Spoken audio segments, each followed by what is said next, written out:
একটি পরীক্ষায় 35% ছাত্র ইংরাজিতে এবং 45% ছাত্র ম্যাথে ফেল করেছে। আচ্ছা, ফেল করেছে বলে রয়েছে। 35% কি হচ্ছে?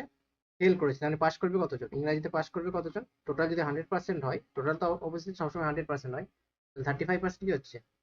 ফেল করেছে, তো পাস করবে কতজন? 65% পাস করেছে ইংরাজিতে। 45% কি হচ্ছে? ম্যাথে ফেল করেছে। তাহলে ম্যাথে পাস করেছে কতজন? 100 থেকে 45 বাদ দিলে কত হয়? 55% হচ্ছে ম্যাথে পাস করেছে। তাহলে আমরা কি করবো? এবার ভেন ডায়াগ্রামটা ইউজ করে নিই। ভেন ডায়াগ্রামটা যদি আমি ড্র করি, একটা হবে কিসের? ম্যাথের, একটা হবে তোমার ইংলিশে। ইংলিশে কত হচ্ছে? টোটাল পাস করেছে কত? 65%। ম্যাথে রয়েছে কত? 55%। এখানে কি বলেছে? 20% হচ্ছে উভয় বিষয়ে ফেল করেছে। তার মানে পাস করেছে কতজন? কোনো না কোনো সাবজেক্টে পাস করেছে কত? 80%। তাহলে এখানে দেখো পাচ্ছি কত? 55%, এখানে 65% পেয়ে যাচ্ছি।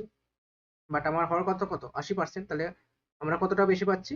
দেখো 55 দেখি কত? 65 মানে কত হচ্ছে? 120। 120 থেকে 80 বাদ দিলে কত হয়? 40% আমরা এক্সট্রা পাচ্ছি। কারণ কি? এই 40%টা কমন রয়েছে এদের মাঝখানে, অর্থাৎ কমন পার্টটা হয়ে যাবে কত? 40%। এটা হচ্ছে কত? 40% হবে। এইটা কত হবে? অনলি ম্যাথ কত হবে? অনলি ম্যাথ 15% হয়ে যাবে। 55 থেকে 40 বাদ দিলে কত হয়? 15। আর 65 থেকে 40 বাদ দিলে কত হয়? 25। অনলি ইংলিশ কত হবে? 25%। অনলি ম্যাথ কত হবে? 15%। আর বোথ সাবজেক্টে পাস করেছে কতজন? 40%। আমাদের জানতে চেয়েছে কি উভয় বিষয়ে পাস করেছে কতজন। অ্যান্সার কত হবে? Option A.